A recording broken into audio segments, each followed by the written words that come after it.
nice seeing... Oh, Chaos? Oh, yay. Looks like we're all here today. Ha ha ha. Susan, I love the giant silk moths comment because I have a good number of them. Imperial moths, Luna moths, Polyphemus. But last week at the end of the session, you guys had asked, can we do damselflies? And so I was looking at a lot of my specimens, and then the Sunday class also asked to do damselflies. So I spent a lot of time sketching an adult damselfly on Sunday. But I thought what we could do is look closely and sketch the nymph. Oh, Susan, that's really awesome. You found that cocoon. That's really cool. You have to let me know when it hatches. What do you guys think about sketching a damselfly nymph? Or we could go ahead and pick a whole new insect. We've got a pretty good crowd here, so I figure I'll leave it up to you.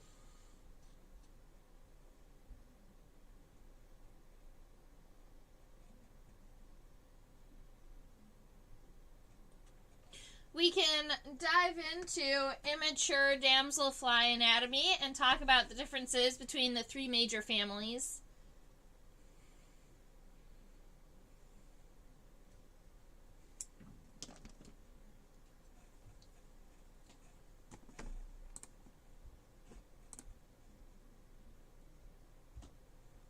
Marley says, cray cray coleoptera.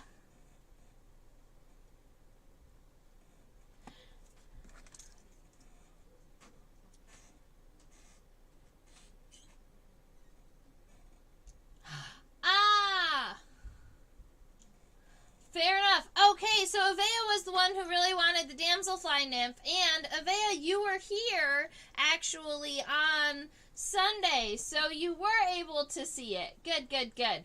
All right, so we don't have to do 2 damselfly classes in a row. I went back and forth about it because I was considering it.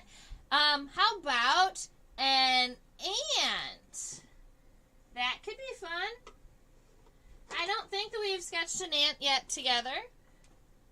So let me go ahead and run over to my collection really quick and snag one.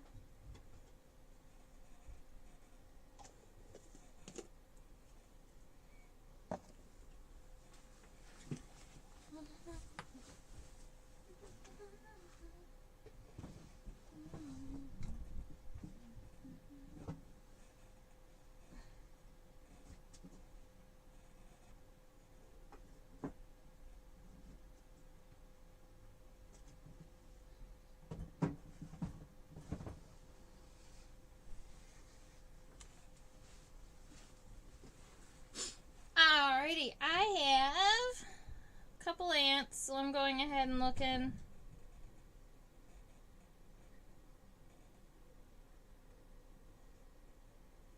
Let's do this one.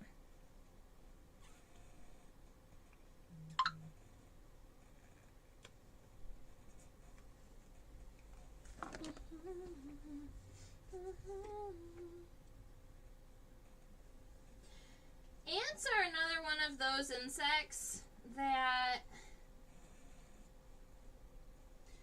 the more you learn about them, the more complex and complicated they get.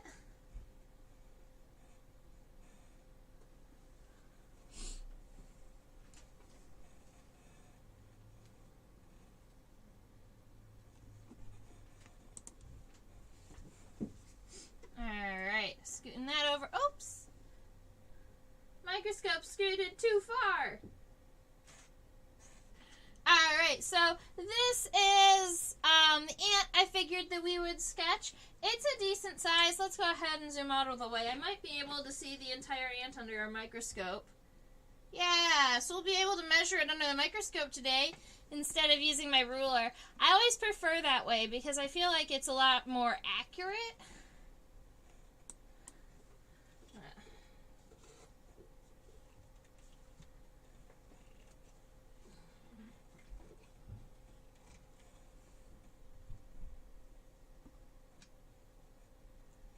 me adjust the microscope a little bit for an insect that's taller on its pin.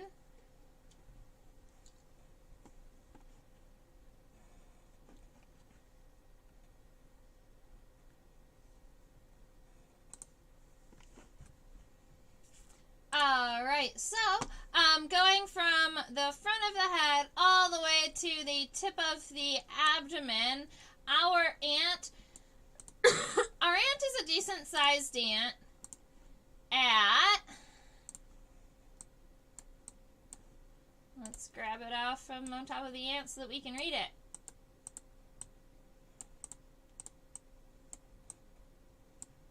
Well, it is 1.41 centimeters. Probably just say 1.4. So our ant from the beginning of the head to the tip of the abdomen is 1.4 centimeters. So you can go ahead and sketch that down if you take care of the scale.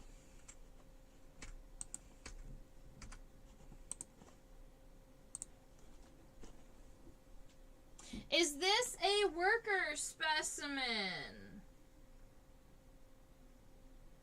You know, I thought that it was until I saw this.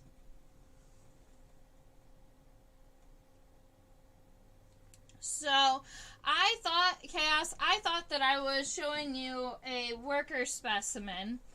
Until when I was looking at the back of this ant, you see this kind of stubby piece here and this stubby piece here on both sides. I think this was a queen that hadn't started a colony yet, because I wouldn't have collected a queen out of the colony. But you can see here,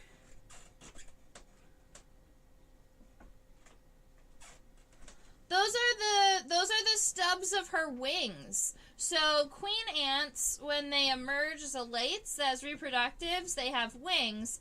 And then after they mate, they land on the ground and they chew their own wings off. A lot of times that's going to leave wing scars.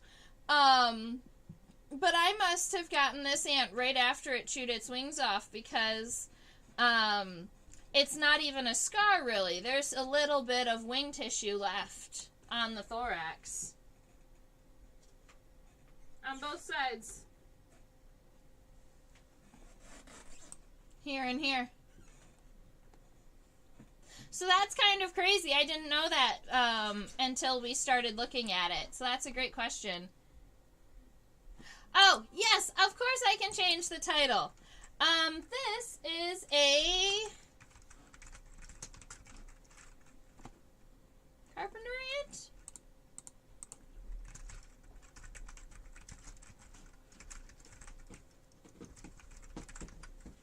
Hi, kitties.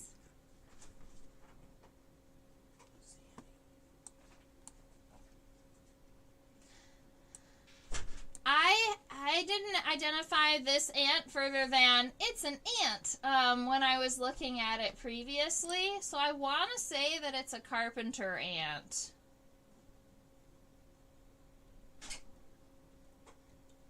That's what I believe it is.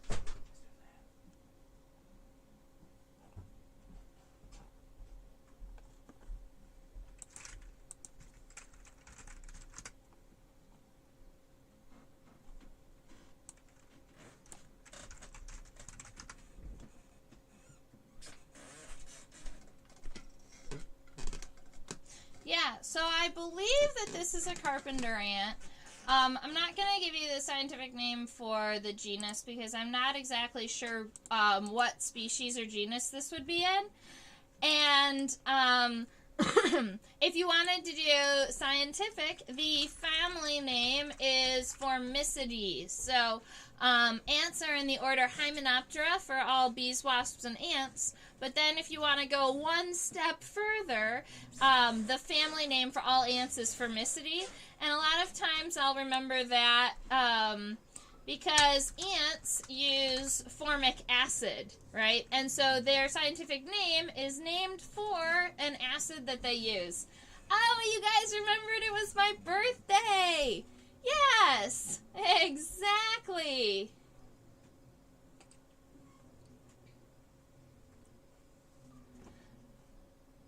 I'm catching up in your chat. Sorry, I got distracted by the figuring out the ant.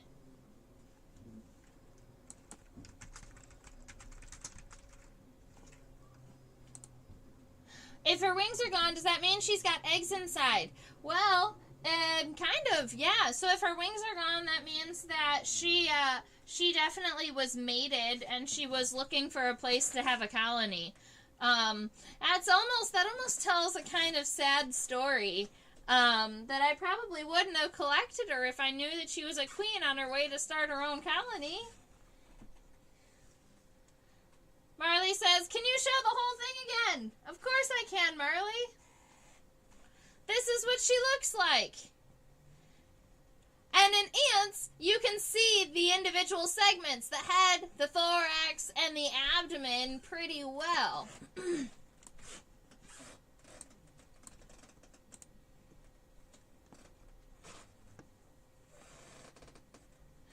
So yes, the first pair of wings. When we're doing our detailed sketch, I'll be able to kind of zoom in and show you closer. But when we break our thorax down, we break it kind of down into thirds, and then each third is going to have a pair of legs. So you've got the pronotum on the top. These go pronotum, mesonotum, metanodum. And so your first pair of wings is on the back side of the first segment of the thorax. And so, yes, they end up coming out right between the first pair of legs and the second pair of legs. And then the second pair of wings is on the back of the second segment of the thorax. And so the second pair of wings would have come out between the second and the third legs. Yes! I turned 31 today, ladies and gentlemen. So exciting. So we're doing a birthday ant. It's great. I was going to show you my wonderful butterfly. Oh, there it is. I have a butterfly cake, and I'll be able to show you that. I'm going to download it and work on getting it into the live stream. But until then, I'll show you guys at the end. Aw, thank you, Deb.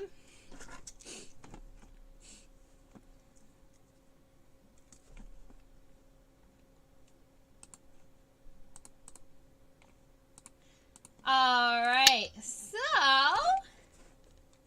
our Carpenter ant. Queen.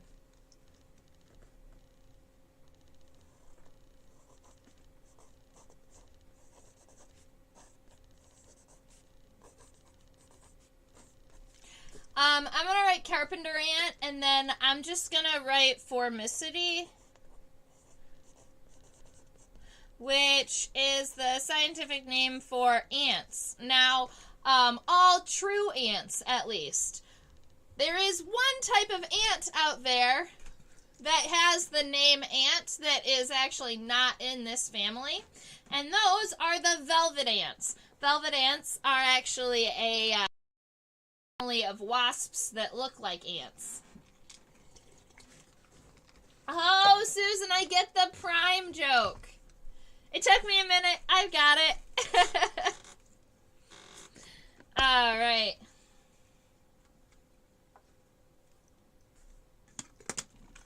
You know what?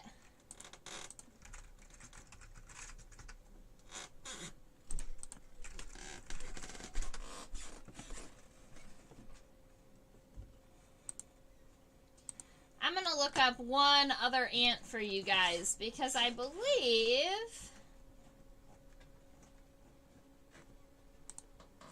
Let me see. No, I'm not really sure about that one. All right. This will be great.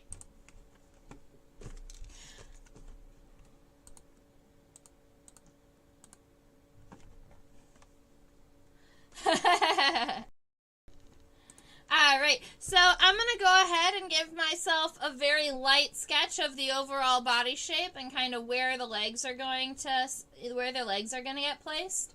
And then we'll come back through and we'll kind of solidify some of the lines while we're chatting. So, My carpenter ant, let's see,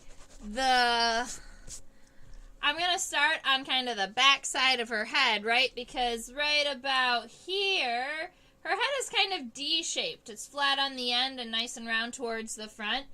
At least in the overall shape. And you'll notice that she has those wonderful geniculate antenna. That's a fun word. I'll write it down. She has geniculate antenna. That means that her antennae are elbowed. So this first segment of the antenna is nice and long, and the rest of them are individual segments, and it gives this appearance of it being elbowed. All right. Coming on down, we have her thorax, and like we talked about, her wings are going to be coming out essentially in this region right here and here. And then we've got, we have, from the dorsal, it's going to look kind of like a very thin plate. But from the lateral view, we call it a node because it's in this, it's on this section between essentially kind of like between the thorax and the abdomen. All right. And then we've got this nice large bulbous abdomen.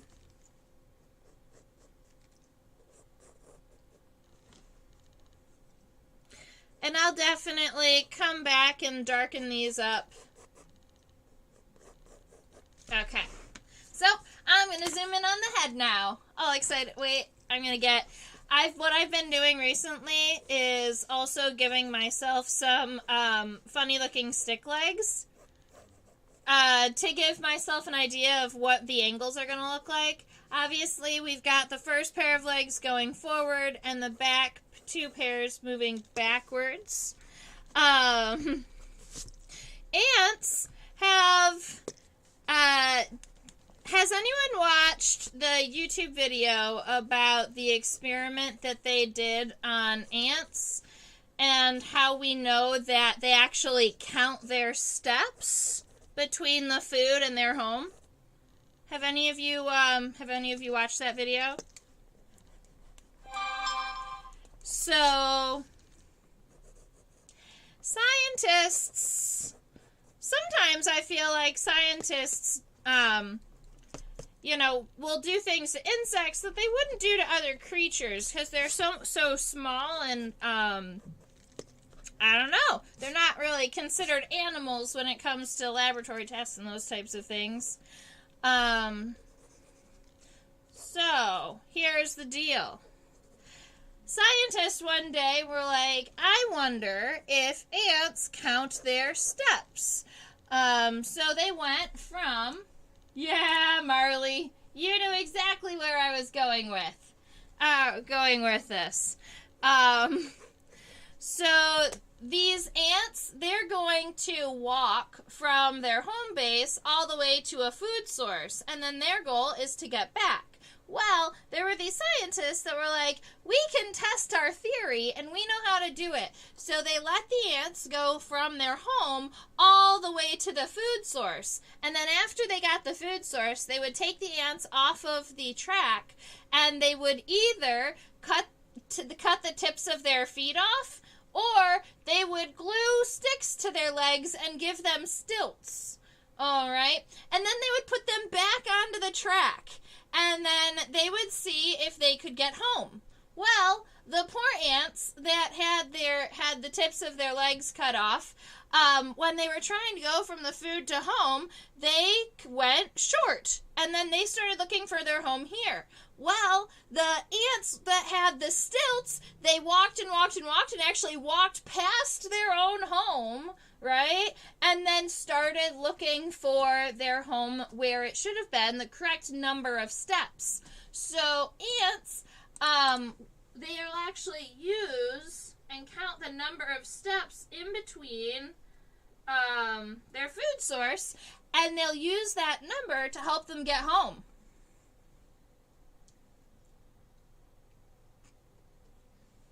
Yep.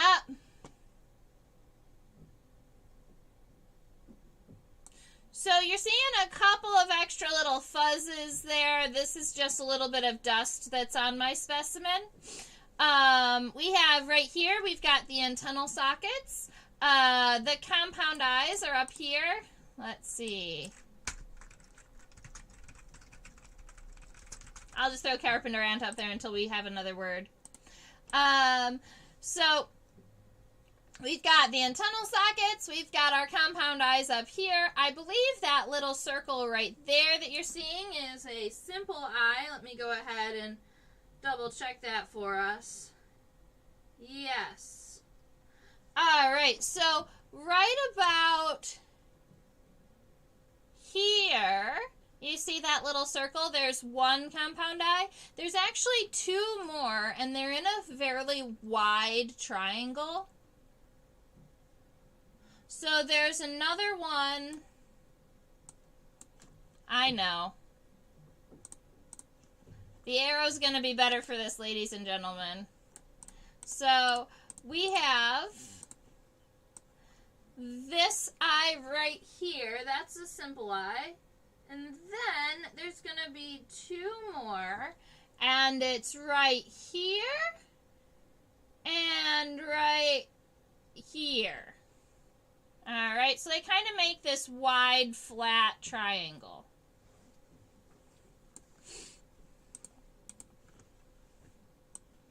All right, you know, and then we do have our mandibles up here in front. I might even zoom in even further on our mandibles once I get the head shapes correct. Because I know that the mandible shape and the jaws, like the number of teeth and those types of characteristics are key characteristics in a lot of ants. There are huge books on the taxonomy of ants. They can get very complicated very quickly. Alright, so I'm going back here and I'm rounding off the corners of the back of this head and I'm going to pull it forward. Now, I'm not going to complete all the way up here because up there that's where our mandibles are.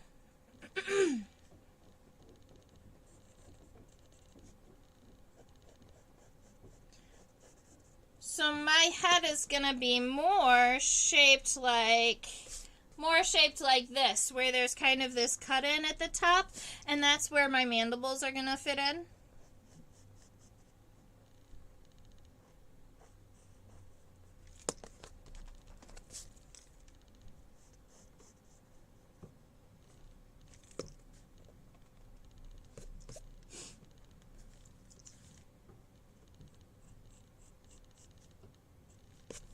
Alright, so that's what I'm going to keep with my head shape, and I'm going to be adding it in those mandibles.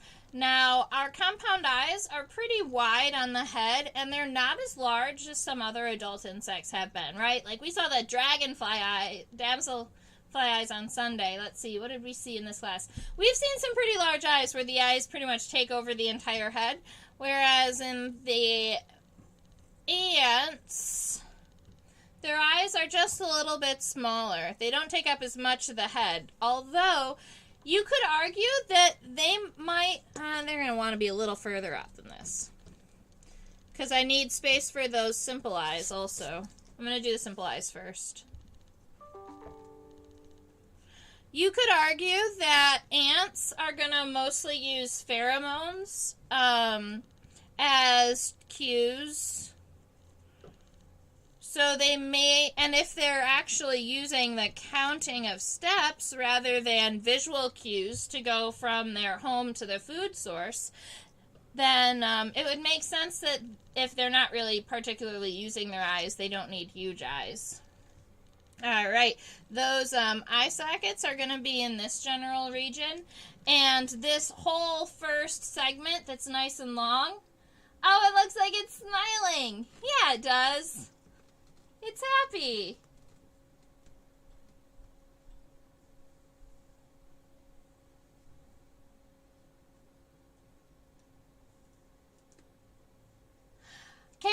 do have an ant specimen that has wings. Yes.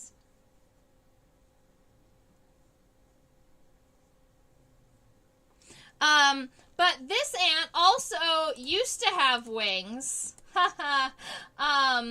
This ant has the tips of its wings from after she trimmed them off. Alright, I'm changing the focus just a little bit so we can look at the antenna. So, there's a couple of terms when we're talking about the antenna. And we've talked about them in the past, but I figure we can show their differences in different antennal types. So, your first segment is the scape. The first segment is the scape. It's nice and long. It connects the antenna to the head. A lot of times the first segment of the antenna gets its own name because it tends to have unique characteristics that maybe the other segments don't. And that's in a lot of different antennal types. The scape gets its own name just because it is unique. The next segment after the scape is considered the pedestal. It's going to be this one right here. It kind of helps with a lot of the angular movement of the antenna because, as you imagine, my scape isn't going to be bending at all. And so if we've got this nice long segment that's straight, this next segment is the pedestal, and it's going to be the one that kind of helps with that. And then the last final segments, those are the flagellum. All of these final segments in here, that's like the end of the antenna, the whip part of the antenna.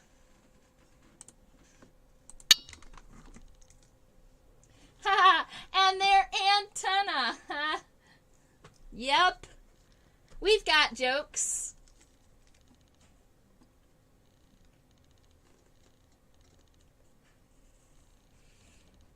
All right, my elbowed antenna are gonna be going through my eye, or over my eye.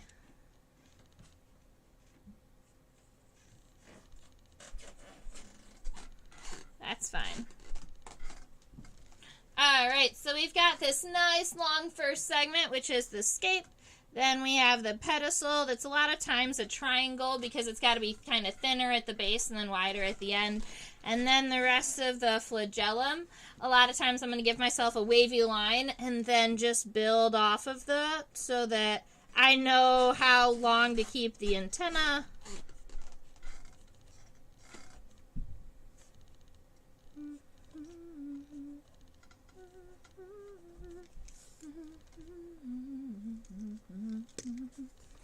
I might make this so that they get a little bit smaller at the end. That's better. Alright, and then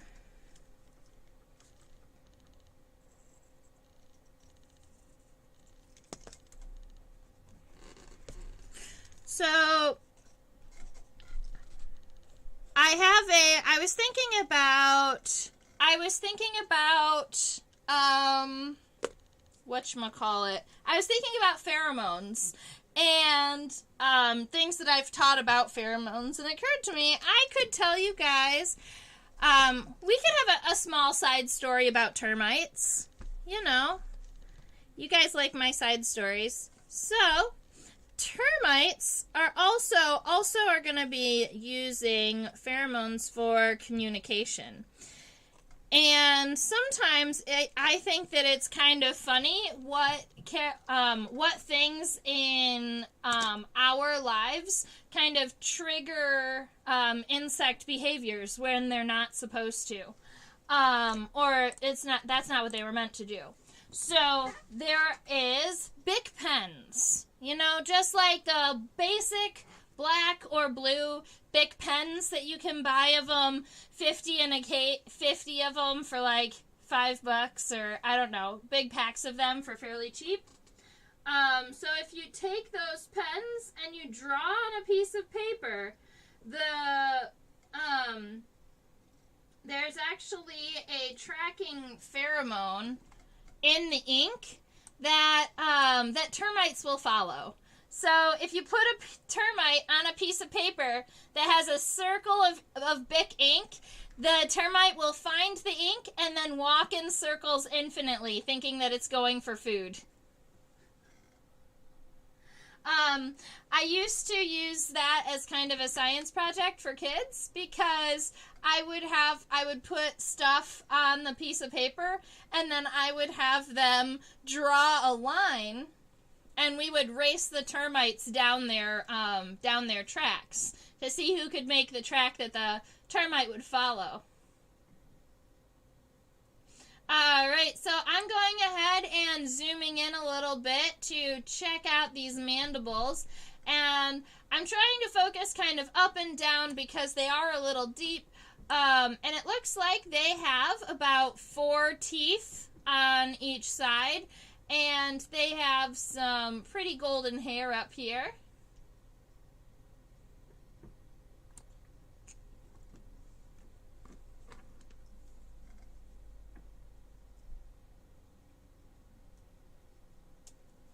Oh, yeah, so Susan, that yellow part on the end was just a part of the antenna that was moving away from us. I was having a hard time getting a place where you could see it all. When I think that it looks golden because the last 1, 2, 3, 4 segments of the antenna have this pretty golden hair on it.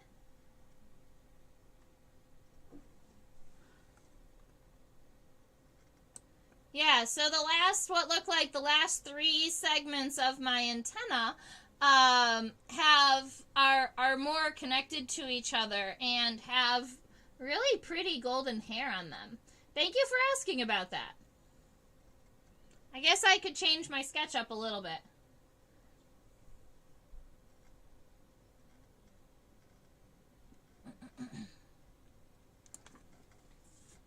I mean, it's a little bit mean to make a termite run in circles, but also, it's a termite, so I don't feel horrible, and, we normally let them go afterwards, right? Because a lot of times I'll just find a piece of wood and collect them.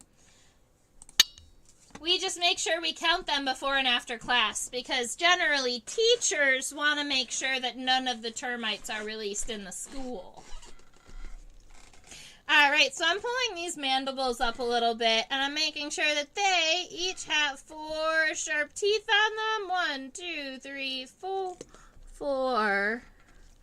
1, 2, 3, 4. And it looks like this side... That's better. Alright, it looks like this side is kind of over top of the other side, so I'm just going to be able to pull this over and end it like that. And then we have a mouth. And it looks like my left side's a little higher than my right side when I zoomed in, so I can go ahead and fix that a little bit.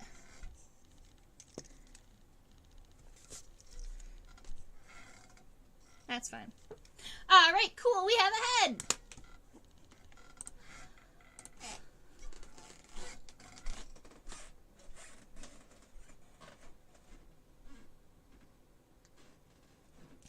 Alright, so Chaos, when you were asking about the wings, this view is going to help you out with that. We have the first, second, and third segments of the thorax, right? So this first segment is up here, and it kind of, you can see this suture or this line in the exoskeleton right here, right? So this is actually the first segment of the thorax. This one that kind of circles around, and then it continues over here. And where these wings are, that's where it ends. That's the end of the first segment of the thorax. Then this one is kind of bulbous on the top and continues down to about here. We can see that there's a line right about here, even though it's a little darker. Let's see. Give it more light. And you can see the pin.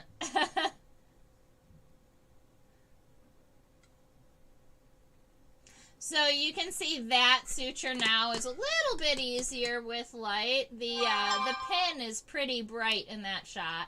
And then we've got this last segment here before we move on to the node.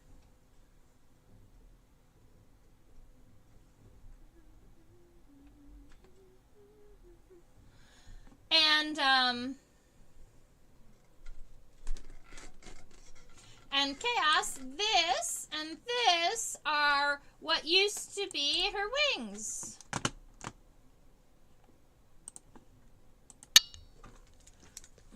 All right, so we're starting our thorax pretty narrow, and then it's going to expand pretty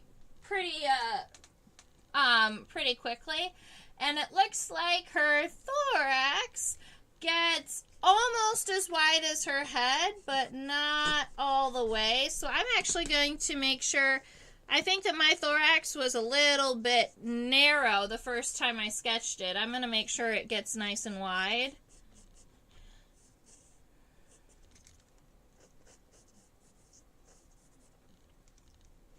And then once it gets to be where I think it might be about the end of the first segment, I'm going to start pulling it in to make it this narrow. Yeah. So that's going to be a better shape for my thorax.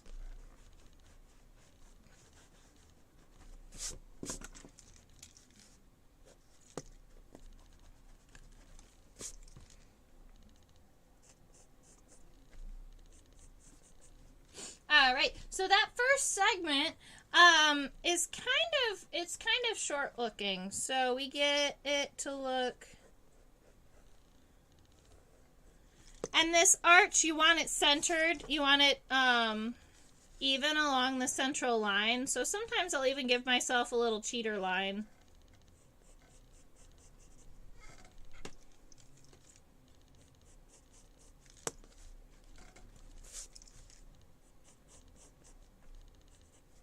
Yeah, something like that.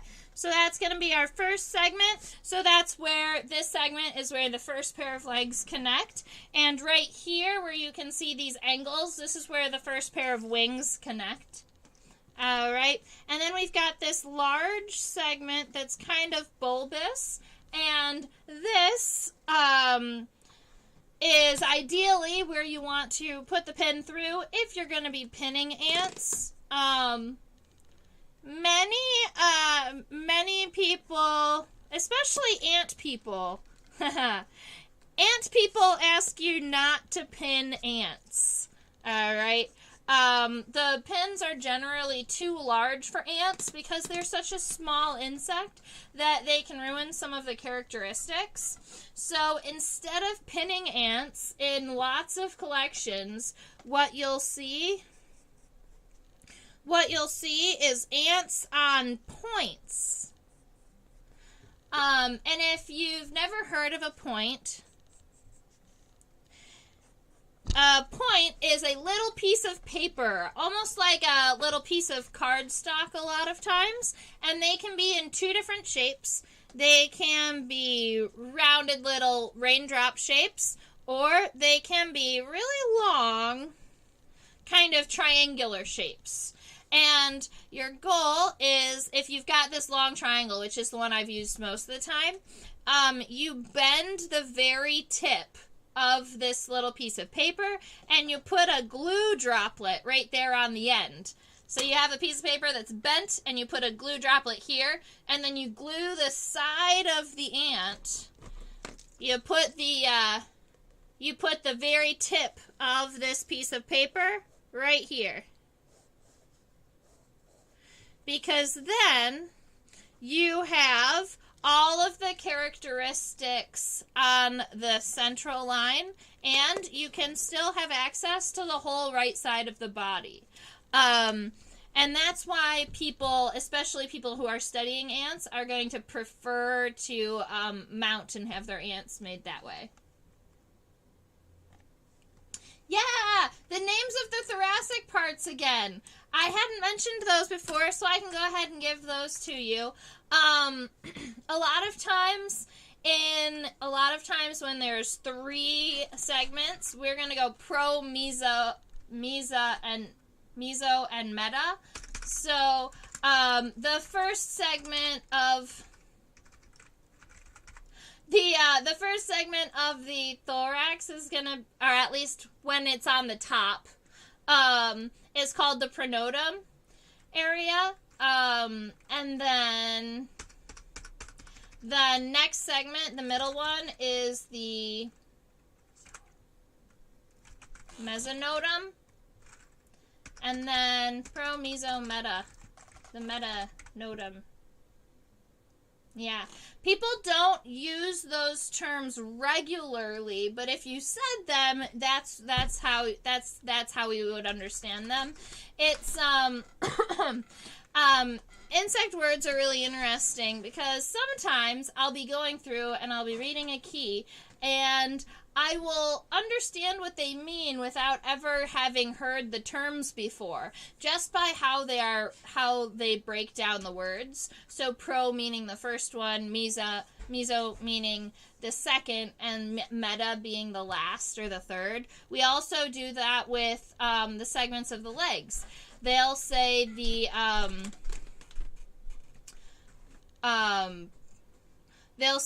femur of the pro leg or the femur of the meta leg. So you can do a pro, meso, and meta on the legs too.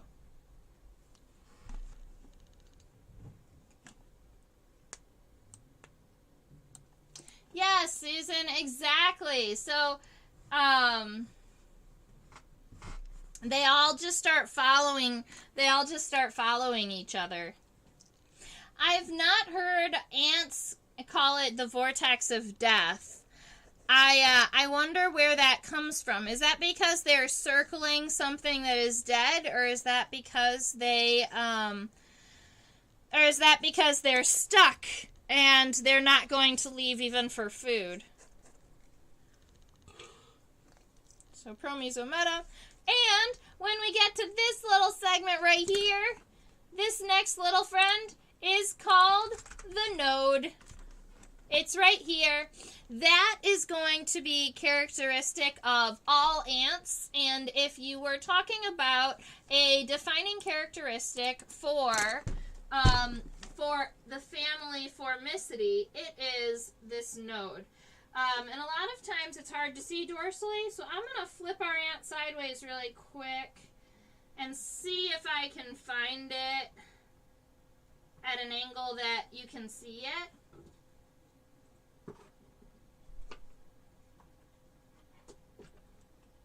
Oh, come on, you got this.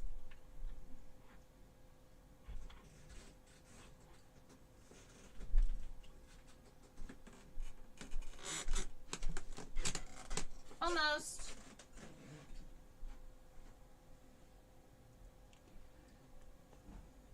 All right, so the leg is a little bit in the way. All right. All ants have at least one node. Some ants have 2 nodes. All right. I want to make sure I have one word right before I give it to you. I think it's Propodium.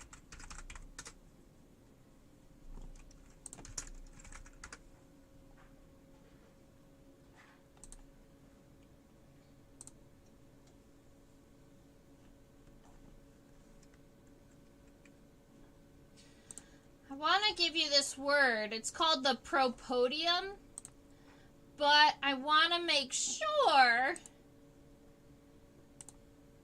There are so many entomological terms. I just wanted to make sure I've got it right. Pronotum, Metanodum, the petiole. The petiole! That's what I was looking for. Okay. All right, so, some of us are plant people, I think. Petiole is a word that is also used to describe the a part of a leaf. The stem of the leaf, I believe, is also called the petiole. Yeah. But in ants, the petiole is actually the stalk that connects the thorax to the abdomen. And on the petiole, there is a node. Now, this is as close as I can get to kind of getting in focus. I know that this leg is in the way, but you've got a petiole right here that connects the thorax to the abdomen. That's fairly narrow, but in this ant looks very full. And then right about here, you can see almost that kind of disc that's very, very flat in between the thorax and the abdomen. That's the node. And that's the key characteristic of ants, of the whole family. Now, some ants will have two nodes, and they'll have kind of a thinner, longer petiole. So there are ants where you've got the end of the thorax, and then you've got kind of one bump, two bumps, and then kind of a smaller abdomen. There are ants that look like this out there. And these right here, those bumps that are in between the thorax and the abdomen, those are the nodes. All right. And I believe that counting the nodes is how you get an ant down into subfamily.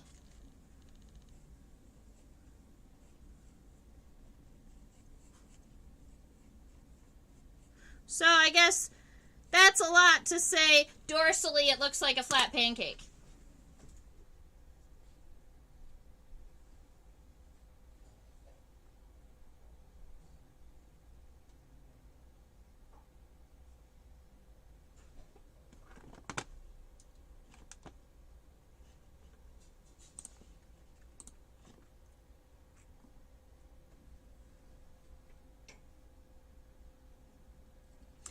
Susan. Good catch. The thread waist on thread-waisted wasps, yes, that's also, I believe that they are also going to call it a petiole even when it's not an ant. Yeah, that little waist. Now some thread-waisted wasps will actually have, instead of having a separate petiole that connects the thorax to the abdomen, the last segment of the thorax will be kind of expanded, and then their hind legs, there's a gap between the second pair of legs and the third pair of legs. And there's another name for that. So if there's the last segment is kind of expanded, it's no longer called a petiole. It's called something else. Dad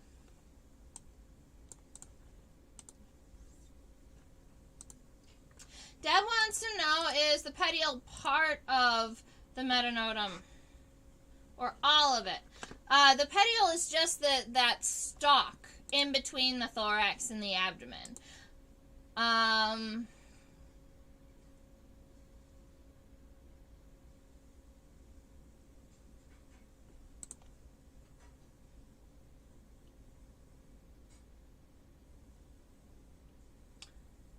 Metaplural, Metanodal Groove, Propodium. Yeah, so your question is it part of the Metanodum? And I'm not exactly sure how to answer you with that. It's after the Metanodum. So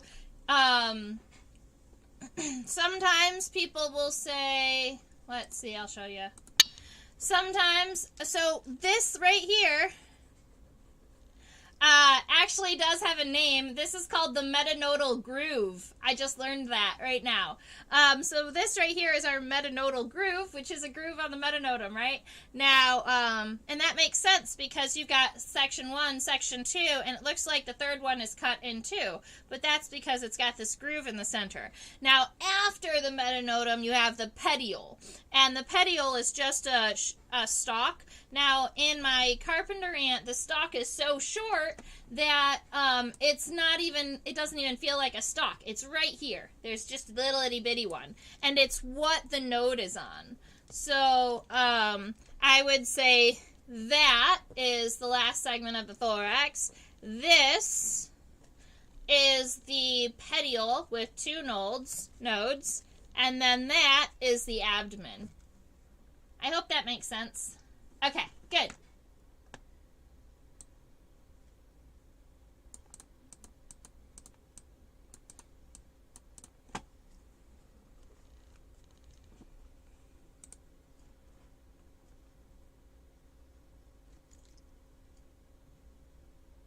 So, Susan, I have officially confused you guys. I'm sorry.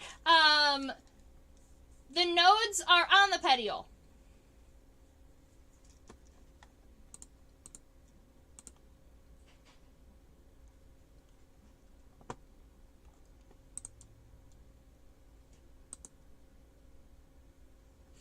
In fact,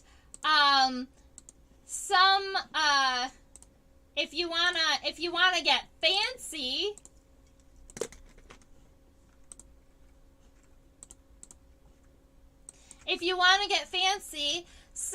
in some keys they're even called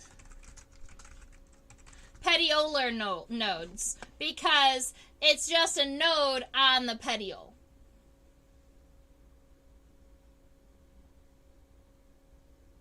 Ah, got it. Do all Hymenopteron have petiole and only Formicity have nodes? Yes, that is a true statement. As far as I'm aware. No, you're good, Susan. I just want to make sure that I'm staying clear. Yes. Only Formicity have the nodes. That was the key characteristic. That's what I was always like... always taught in school, if you see that node right there, then you have an ant. You have a Formicity. And then, yes, other Hymenopteron have petioles, have that stem in between the thorax and the abdomen. Perfect. Now, are those yellow hairs of some kind, or striations, or both? These right here on the abdomen are beautiful golden hairs. All right. So our abdomen is nice and wide. We can see A1, A2, A3, and A4. She does have an A5.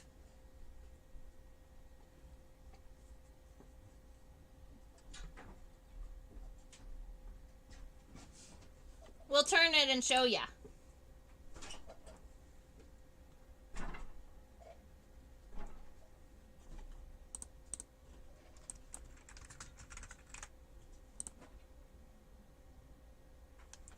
Alright, so this is the 4th segment that we can see, and right here you can see this little triangle at the end. That's A5.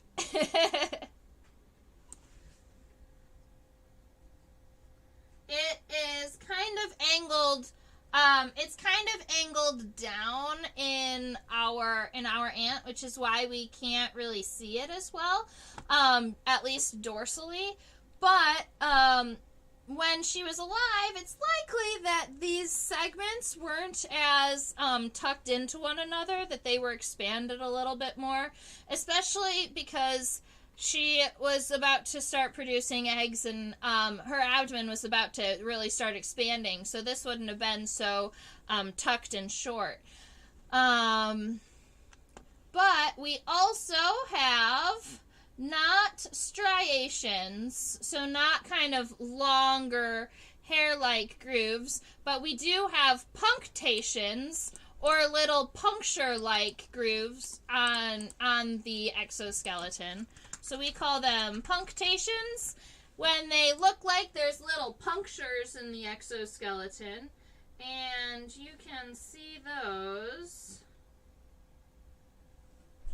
there. So where the light is reflecting from these little circles, those are individual punctures in the exoskeleton. And there is some really, really awesome texture on some species of ants. We don't see it as much with this species. I have something that I think is Pogonomyrmex.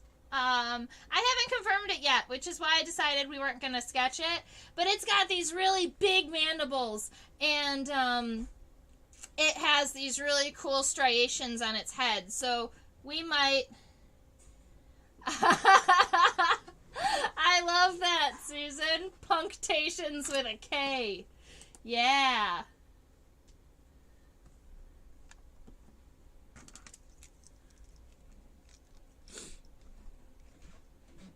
Alright, so I'm going to go ahead and turn my ant back up dorsally so that we can, I want us to be able to see this angle and how wide it gets in comparison to the thorax and the head.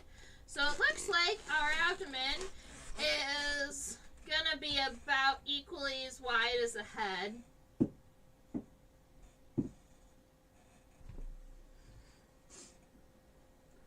I wonder if we could see the spiracles on this lady.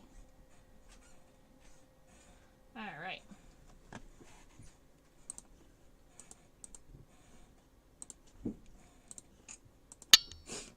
Alright, so we're coming in here. You'll notice that there is this very wide angle, and it looks like it's kind of darker in this region. That's because it's coming up away from the node and out. So if I had like the node, then the abdomen is coming up like this. And so when I'm sketching mine, what I'm going to do is I'm going to give myself this kind of wide angle, and then give this kind of a very light hue, and make this nice and dark. But not really make it a different segment, because it's the same segment, it's just that I want to show that this is going down kind of further away, so I'm going to shadow it a little bit, and then I'm going to pull it out. So we've got, let's see, the first segment, and a lot of times when we have these segments in a lot of Hymenopteran have very sharp edges on the edges of their abdomen. So I will go ahead and complete the first one, and then start the next one. The first and second are pretty even. Let's see, 1, 2,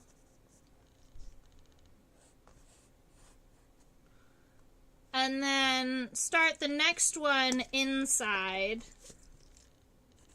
so that you've got this kind of siding feel, where they can tuck into one another if she wants. And they frequently will. If you ever go and look at, there is a great key to Vespids. There's a key to paper wasps that is free to use, and if you are in the American Northeast, if you're in the American Northeast, it is really good because it came out of Canada. So the species aren't really great for things like Florida and Texas and anything out west, but in the Michigan, Pennsylvania, New York region, it can ID pretty much any Vespid. And I always think of paper wasps when I'm sketching these abdominal segments that can tuck into one another, because they definitely can tuck their abdominal segments really well. And there's an insect that lives in between their segments. But I should stop talking about Vespids. and talk about ants. Ha! Susan, you saw a paper wasp with something in its segments? Oh man, okay. Now I can talk to you about it. This is the story that I was about to tell you, but I decided against it because it doesn't have anything to do with ants. But because you saw it, now I have to share. Because, it's exciting, first of all, and secondly, I've never seen it. And I looked for a long time, and I will continue to look until I find one. So, there is this very, very, very unique insect. It is called a Strepsiptera. I'll go ahead and type that for you. It's an odd one. Alright, there's an insect called a Strepsiptera, and it's a very unique type of insect. First of all, because it breaks one of my rules that I always tell kids, I say all insects have 4 wings except for flies. Flies, when they have wings, have 2. Well, these guys are the exception. This is called a Strepsiptera, and it does have, when it has wings, it just has 2 wings, alright? And, weirdly enough, it doesn't have its front wings, it only has hind wings. Its hind wings are huge and expanded. They don't have a lot of wing venation at all, and they have these little itty-bitty haltear-looking things on the front. Now, this is the male. The male has wings and can fly around. All right. The female is really interesting because these insects are parasitic on paper wasps, on vespids.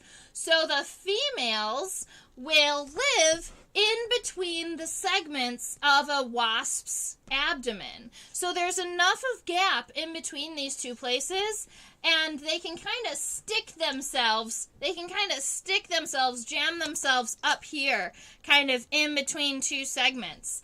And the female lives her entire life there.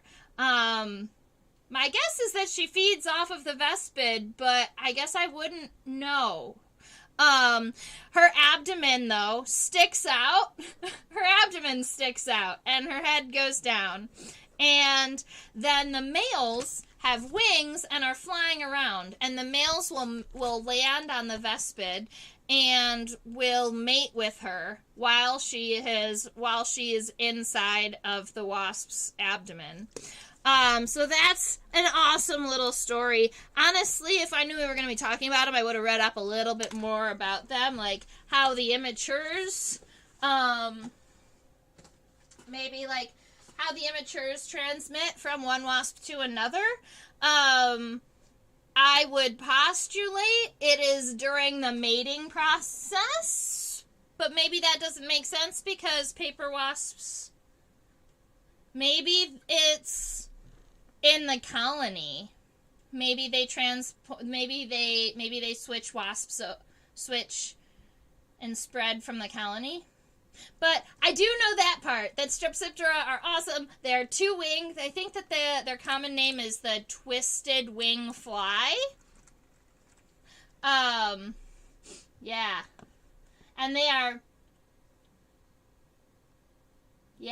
are incredibly tiny.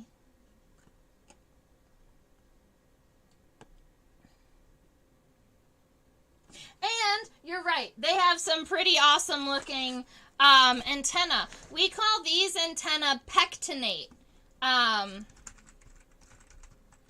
We call this form of antenna pectinate antenna. It's it means that one side of the antenna looks like a comb. If you think of a big, if you think of like a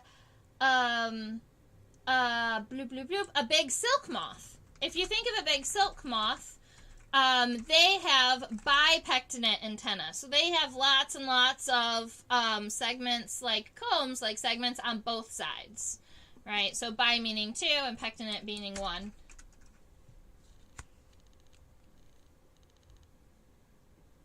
All right. See you, Chaos.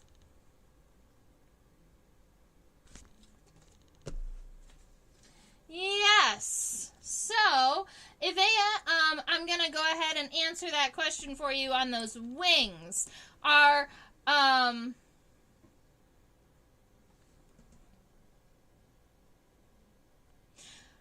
So I'm not sure if you meant the wings on the ant or if you meant the wings on... It's just now occurring to me you might have meant the wings on the Strepsiptera. Now, it's still on the first and second, so the pronotum and the mesanodum, but the wings are only on the second segment, so they're on the mesonotum. And is it actually a fly, or what order is it in? It is not actually a fly. It is its own order. Strepsiptera is its own order. Because they are that unique. They are not common at all. There is lots of research to do on them. People don't know, we don't really know a lot about them. And we're not really sure how many species there are.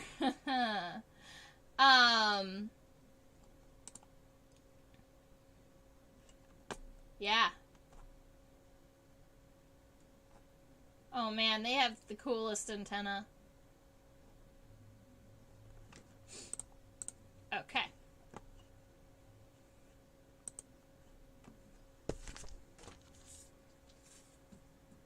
Yeah, so they are super, super unique, and I tried to, and admittedly, I like to talk about them, but I know that, like, at least when I talk about them with children, I end up confusing a lot of kids, because you have to know what a parasite is, and then you have to know, like, about insect wing function and why that's cool, and then the abdominal segment, so you have to know how the exoskeleton works.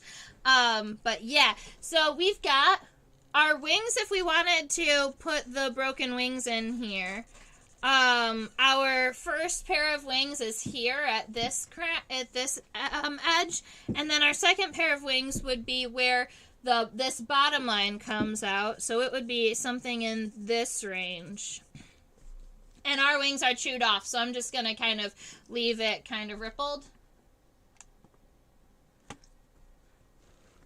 Exactly, Susan, and I love that I have people to geek out about insects with, because they're amazing. I'm going ahead and giving myself some of these golden hairs that are along the segments of the abdomen.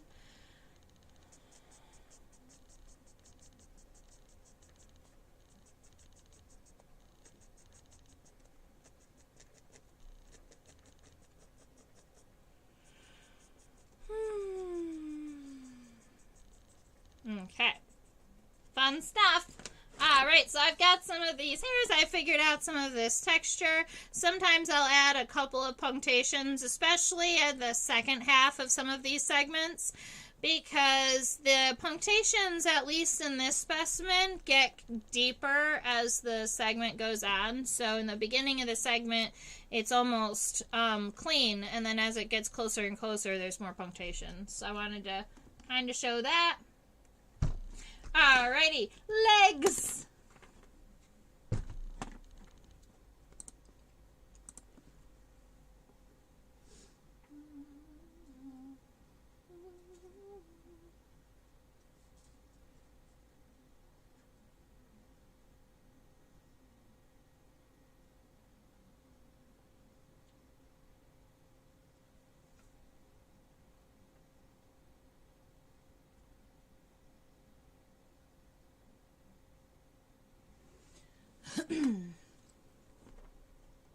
Alright, so we got some legs here.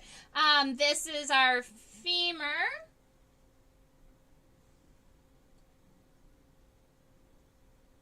Alright, so this is our femur here, our tibia, and then our tarsal segment. This is the first tarsal segment, and then we have, so the first tarsal segment's this kind of long and rectangular shape, and then we have 1, 2, 3. We have 3 of these triangular tarsal segments and one that's kind of a lobe with these 2 claws in it. So that gives us a total of 1, 2, 3, 4, 5 tarsal segments on the first leg. I'm actually going to pretend like my insect is pointed and only draw the legs on the right-hand side. Oops, somebody knocked off all the left legs of my ant. It's a joke. All the legs are still there. Alright, so I'm going to go ahead and give my ant this femur that kind of comes up and towards me. And then the tibia that goes down and away.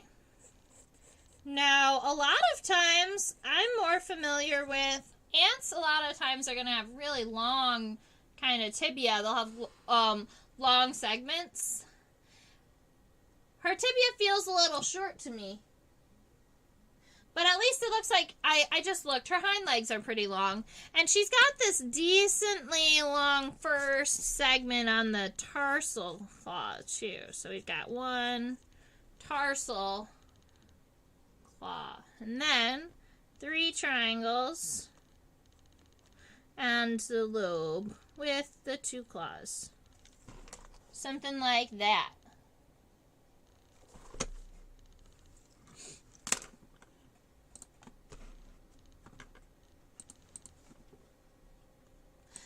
Oh, we have, Susan asking, is that a hair or a spine on the end of the tibia? That is a tibial spine.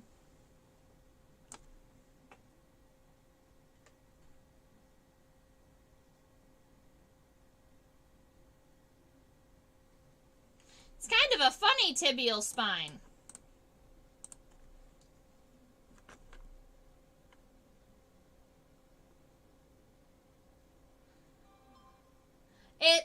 It seems to be kind of not straight. A lot of tibial spurs are straight and almost sharp. This one looks like it's not pointy. I'm going to flip over to the other side and see if the if the tibial spine is... You know what? Look at this.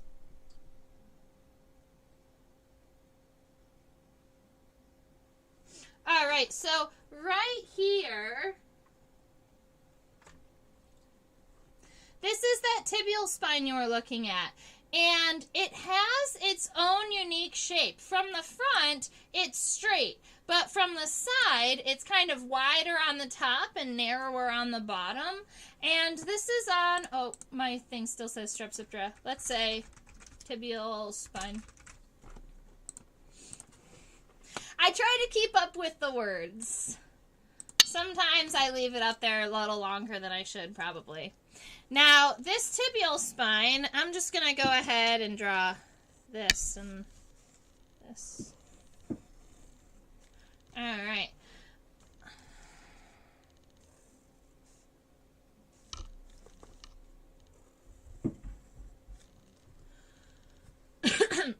So, this tibial spine...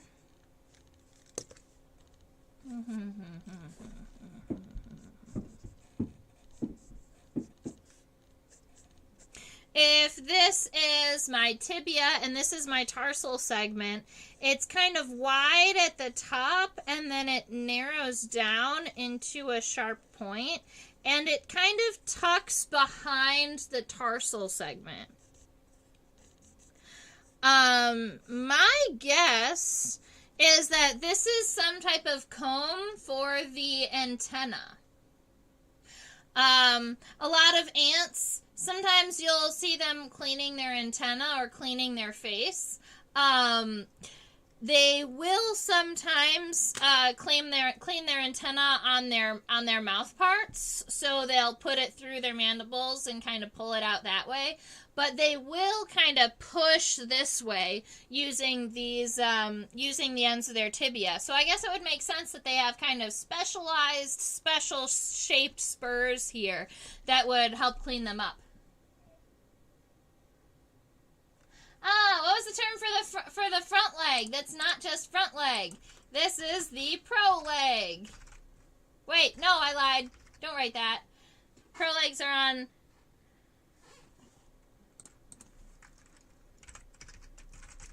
I thought it was proleg, but then when I typed it, it looked funny.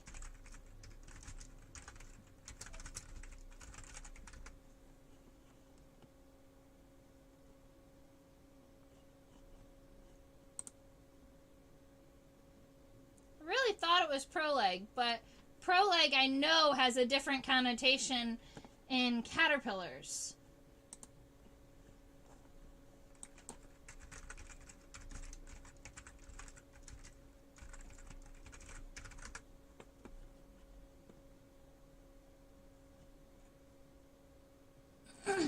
It is. Fascinating. Insects just get more and more confusing sometimes. I love it. Yeah. Alright, so it is proleg, mesoleg, metaleg. So this is the first leg, so it is the proleg. When I first saw that, when I typed it,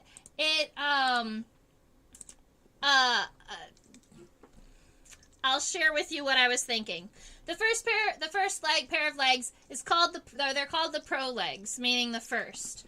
Then we have the middle pair are the mesolegs, and then the hind pair are the meta leg. All right, pro, meso, meta. Now, in caterpillars, I love it. Things get complicated. So in caterpillars, you have a head capsule. Your thorax is these first three segments up here in the front, and they've got these little itty bitty claw-like legs that help kind of hold onto the leaf and help guide them to eat. And then they've got this really long abdomen, and this long abdomen has what looks like legs on there, and these are not actually true legs. They're just bits of the muscle on the abdomen of my caterpillar that help it walk. Now, because these are not true legs, they are false legs, we call these in caterpillars prolegs. Not because they're the first pair of leg, but because they are false legs. Yeah. Insects get complicated, isn't that fun? Yeah, exactly, Susan. So, we use the same terms sometimes for different body parts, depending on what type of insect they are.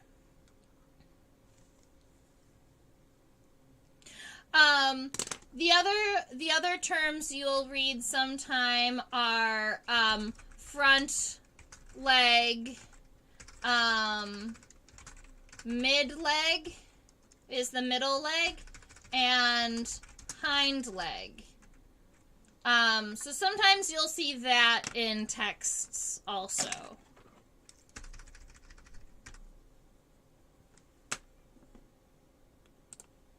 Let's check out the middle leg. Yeah, you know, the insects, the plants, they all mess with us. It's our human fault for trying to classify them anyway.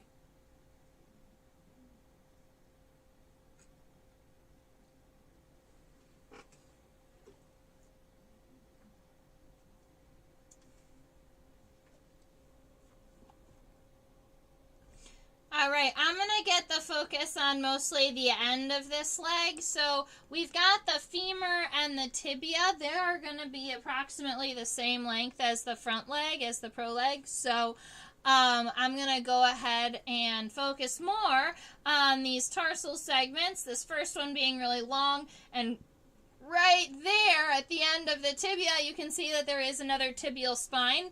This one looks more hair-like. It's more thin and straight and spine-like rather than kind of that kind of weird-shaped comb on the front leg. Yep. So,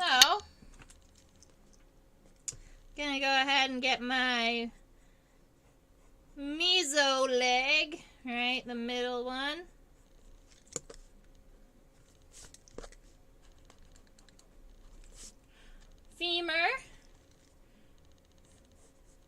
tibia.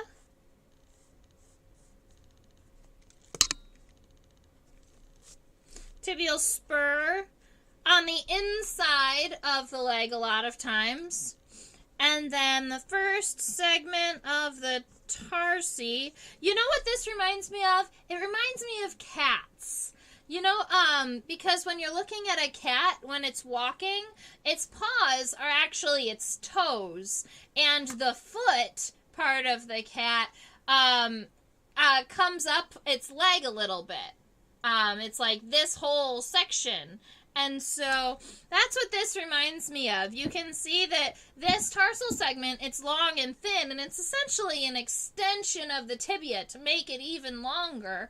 And then they're going to walk mostly on these padded segments, right?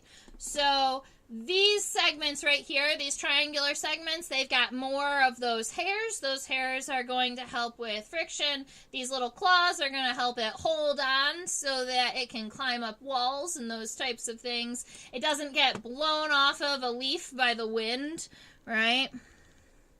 So 1, 2, 3 of these triangular segments, and then that last segment that's nice and long and has those 2 claws at the end. Alright, and these segments down here, those are where it's walking. And I'm just going to go ahead and give it some hairs. Alrighty, and then the hind leg.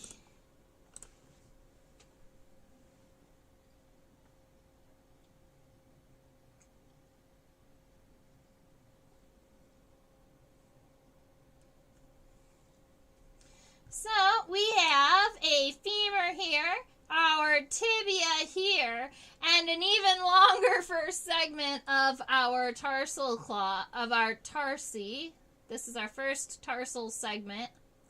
And then 2, 3, 4, yep, he's got the same number of tarsi, but really long legs in comparison to the other 2.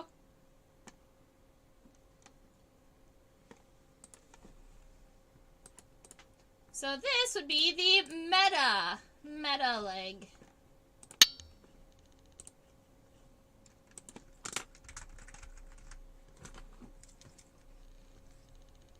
And we are connecting this to the third segment of the thorax. So think in mind pronotum, mesanodum, metanodum. So it's going to connect right here near our metanodal groove, right? And our femur is going to be coming up and out, and then our tibia is going to be coming down. And actually, it a lot of times does run along the length.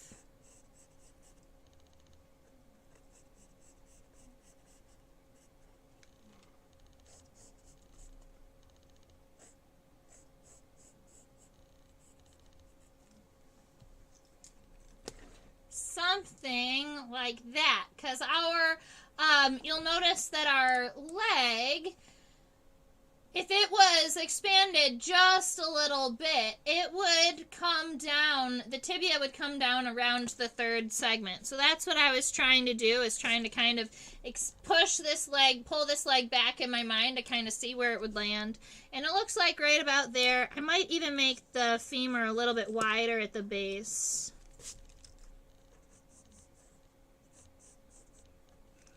So we've got that femur, we've got the tibia with our tibial spine, long tarsal segment, and then our poor caterpillar that's gonna get run into if I don't get smaller. Oh well. He got grabbed onto. That's fine. The ant is walking on my caterpillar.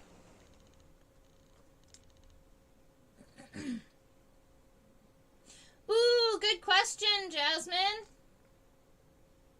So, do insects have senses beyond the typical five senses that humans have? Just like how birds can sense magnetic fields. I would definitely say yes, but it also depends on what type of insects you're talking about. Monarch butterflies have inside of the knobs of their antenna, like inside of their antenna, have the ability, have a compound that senses the magnetic fields. So they actually use the poles of the earth to figure out what direction they're migrating. So monarch butterflies will do that, will sense magnetic fields. There's also a species of termites that I actually made a YouTube video about. They are magnetic termites. And I haven't read a scientific paper on them actually being able to read the magnetic lines, but I believe that they can because they build all of their homes north-south. So they're using the poles somehow to determine north-south so that they can build their homes that way. So magnetic termites are found in Australia, and they build these almost scary looking, they almost look like headstone, like termite mounds, where they're very thin and very tall, and they all run north-south, and that's so that as time, as the sun circles the earth, it helps them keep their to keep the temperature in the mound correct.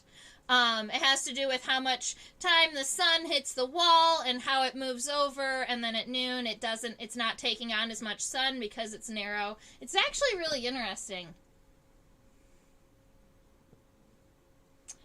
Sensing pheromones, maybe. I mean, the humans release pheromones and we can't smell them, so I guess I would almost consider that a superpower. I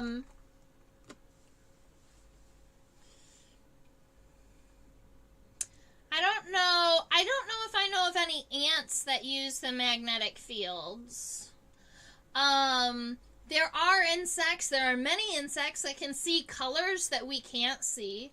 So outside of just being able to kind of sense different things, some insects can see UV light, so they can actually see ultraviolet, so they can see things like nectar guides on flowers, where flowers reflect ultraviolet to attract butterflies and bees. There are beetles that have infrared sensing, so they have the ability to sense on the other side. That would be like longhorn beetles. Longhorn beetles have 2 infrared sensors on the bottom side of their thorax between their second and third pair of legs. And they can actually determine the temperature of a rotting log as they are flying by. So longhorn beetles lay their eggs in dead and decomposing logs. And it has to be a certain stage of decomposition. There has to be a certain stage of decay for their babies to be able to eat the wood. So as they're flying by, they can determine if the wood is warm enough, because decomposition creates heat, right? As you are breaking down the wood, that's releasing heat, and the beetles can actually sense that heat that's being released from the wood, and they can know that their babies are going to be able to eat the wood and be safe. So that's pretty cool.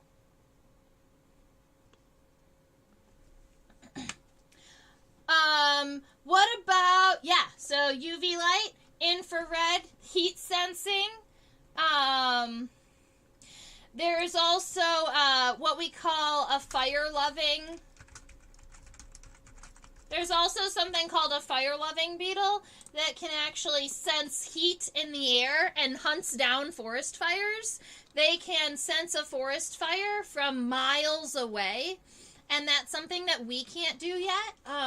They have this really high-tech, I say high-tech, but it's a natural organ that they've developed, fire-loving beetles are a species of euprestid, of jewel beetle, and they actually search out fire, and that's where they mate. They mate in the ashes of forest fires, and then they lay their eggs on the wood and the burned and charred wood, and their babies, that's what they eat. So their little organ on their thorax, it's a heat sensor, but then there's like this open space around the sensor that amplifies the information that they're receiving so that they can sense this forest fire from miles away. I know! I love it. I also posted a fire-loving beetle video. So if you were really interested in going and checking out my whiteboard videos, there's a video about those guys too. How do insects just keep getting more awesome? I ask myself that every day. I can't tell you how they just keep getting more awesome. They just do. You know, they just keep adapting and keep trying. They're trying to keep up with the world around them as they're just trying to fit in, you know? Like, these little itty-bitty animals, each individual species has to have its own niche. It has to have... That's something I like to talk to kids about, are niches, because every species has to have its own niche, or they're going to be competing with each other, and once they really start over-competing, there's this issue with population dynamics, right? I'm going to go ahead and erase these lines on my legs. So, yeah, those are some senses that I can think about now that insects are better at than humans. But I'm sure that there are others. I'm sure that there are others that I'm not thinking of. One being, like, sound. I am not sure about, pitches. But I'm sure that there are insects out there that can hear higher pitches than we can and lower pitches than we can. Like, best beetles can make 14 unique noises, but I think only 3 of them-ish, 2 or 3 of them, are actually, you can hear with the naked ear, without a bunch of other, equipment.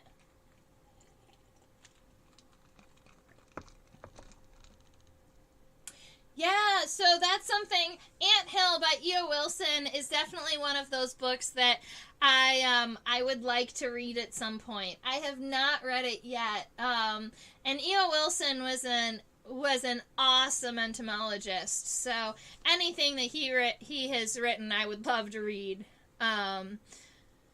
Yep. All right, so I think that's it. I think we covered all of the things. We got our ant taken care of, our formicid. We got to learn that I had a queen here without even knowing it. 1.4 centimeters long, huh? I collected her back in 2010, so that was first year of college. This was probably in my first collection, my first MSU collection that I turned in. Very cool. Alright, so, that's what I have to say about ants. I'm going to, it looks like we don't have any more burning questions out there in the world, so I'm going to go ahead and flip over to my closing screen. Alright, ladies and gentlemen, I hope that everybody had a wonderful time. I did. We sketched carpenter ants. If you do really want to go back and see and learn about damselflies, I did do a damselfly on Sunday, and we talked about the differences in the families and the adults and the immatures. And definitely, if you're really into taxonomy, that class got really interesting for taxonomy, because we really dove deep into like the individual characters that defined each family. Even though I only have 2 of the 3 families in my collection right now. But it was a fun time, and we got to sketch them and look at them. Oh, Susan, you're welcome. I I really did enjoy sketching the Lycaenid, the eastern-tailed blue, with you last week. And you know what? There is a really cool mutualism that happens between Lycaenids and ants. And it's funny that we chose ants this time, because we can talk about this really quick for a minute.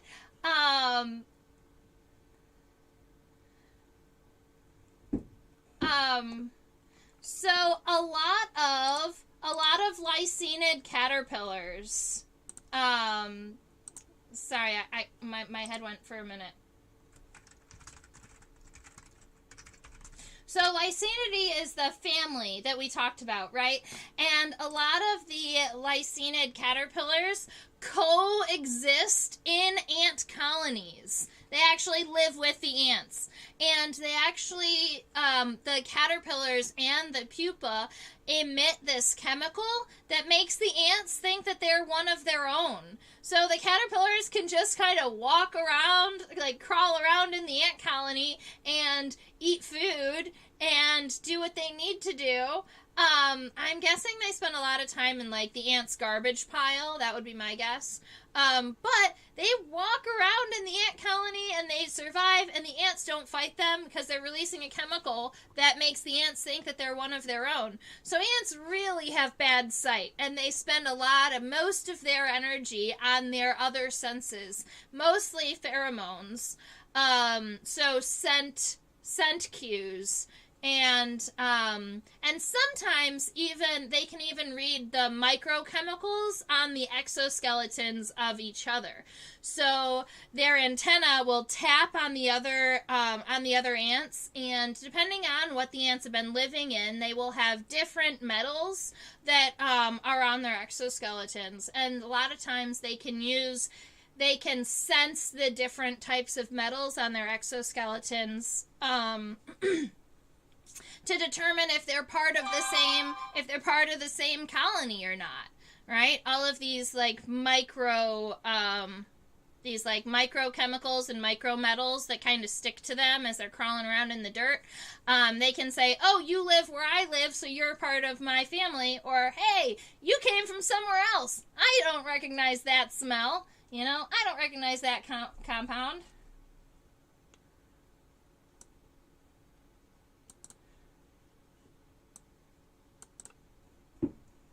The Animorphs turned into termites? Evea, I missed that one too.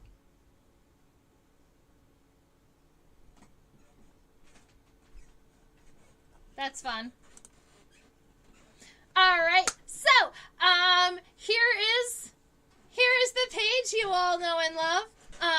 It means that the live stream is coming to an end, but it also means that I can tag a bunch of other things that I am doing and things that, all of the things. So, right about here, that is OutSchool. I teach classes for 5 to 8-year-olds, 9 to 12-year-olds, and 13 to 8-year-olds on that platform right there.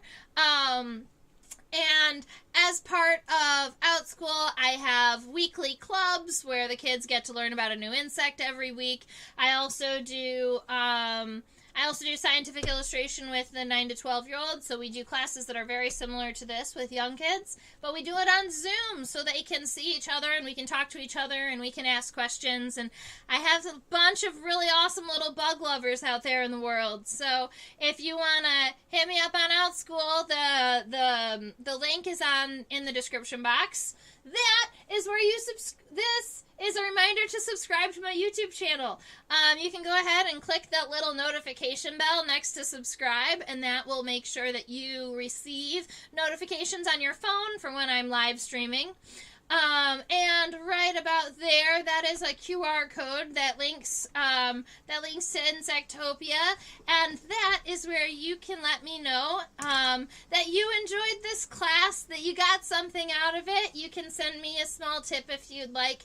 Every tip is super, super appreciated, and it is loved. So I super appreciate all of that.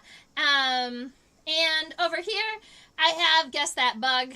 That is, I go through and generally Monday, Wednesday, Friday, I'll admit I miss a day or two every now and again, but generally about 3 times a week, I post 2 pictures, 2 close-up microscope images of an insect, and I have people guess what it is. And then at 5, I give the full image, and then I tell everybody what it was. It's a fun little game that I've been playing, just to kind of get people's attentions on focusing on different parts of the insect. And I feel like you guys, now that you've been with me for so long, you might be able to do this. Right? You might be able to look at a microscope image of something on an insect and say, I think that's probably a wasp, or I think that's probably a beetle, or the scales on a butterfly's wings. It's a lot of fun. All right. Thank you, Jasmine.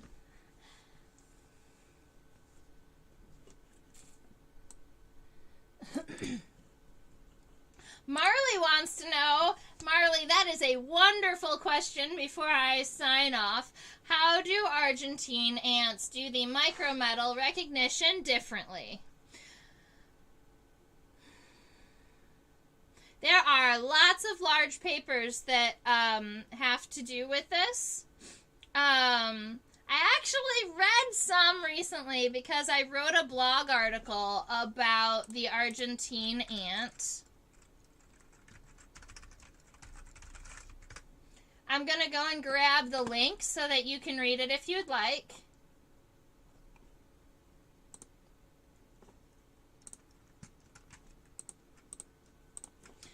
So this is the link to my blog about the Argentine ant. But in short, the way, so many ants will fight over, we call these little micrometals.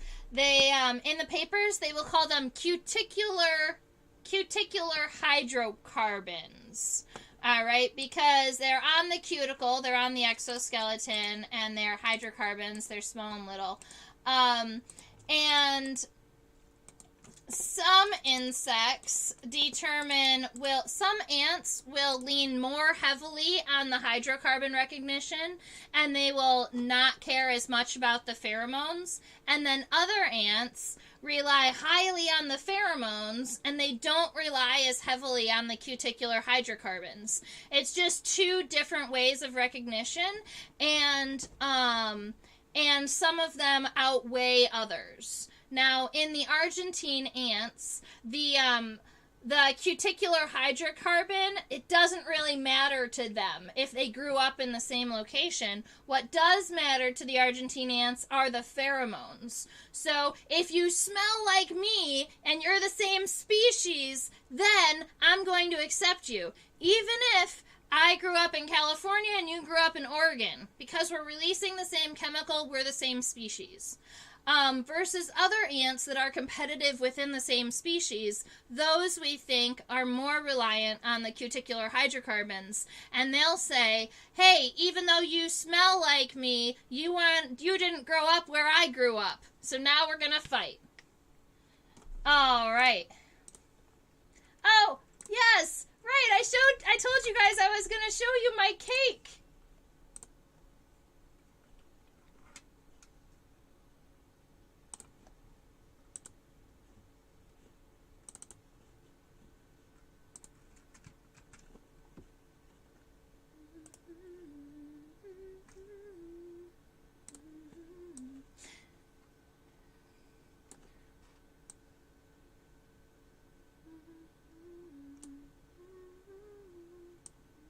It's covering my face.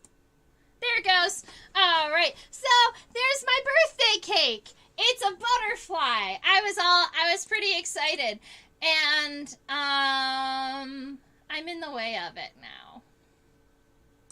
Yeah. So there's my cake. It's very yummy. I was all excited. It's a beautiful butterfly. So it kind of, fits in the theme and all of that. Perfect.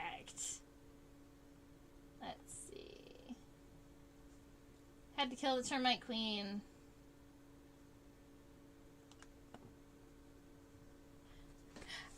right. Perfect. Okay, so Marley, did that answer your questions about those micrometals, or what I then reread to be cuticular hydrocarbons?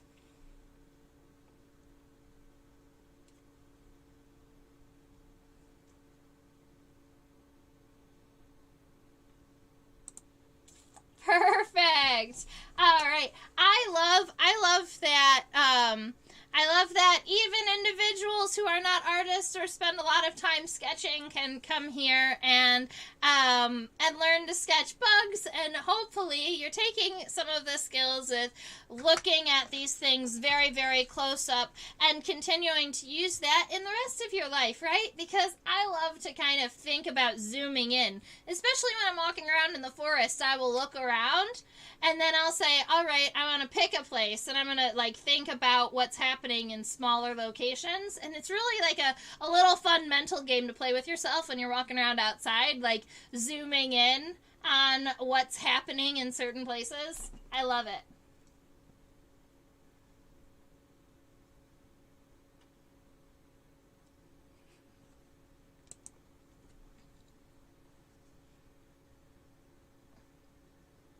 We're not trying to make a pretty picture. Yeah, we're trying to sketch with information, right? Trying to sketch and portray information that we are learning, along with, hopefully, eventually the picture will be pretty. All right, so thank you so much, ladies and gentlemen. I had a great time chatting with you today. We did ants. Next week, I'm not sure exactly what we're going to be doing. Oh, Sunday, I am likely not going to be here, so I will send out a reminder on Facebook, too. But this Sunday, I'm going to be backpacking, on the Appalachian Trail, and setting up some insect stuff, that night. It depends on if I have service. I might try to live stream, like, the hike a little bit, if you guys want to hang out with me while I'm hiking. I'm probably going to be a little sweaty because I'll have 40 pounds on my back, but we'll see about if I have service and if I'm already at the campsite, because if I'm already at the campsite, that might even make it a little bit easier. So we'll see about that. All right, thank you so much, ladies and gentlemen. I had a wonderful night. I hope you also have a wonderful night, and I will see you next Thursday. Bye.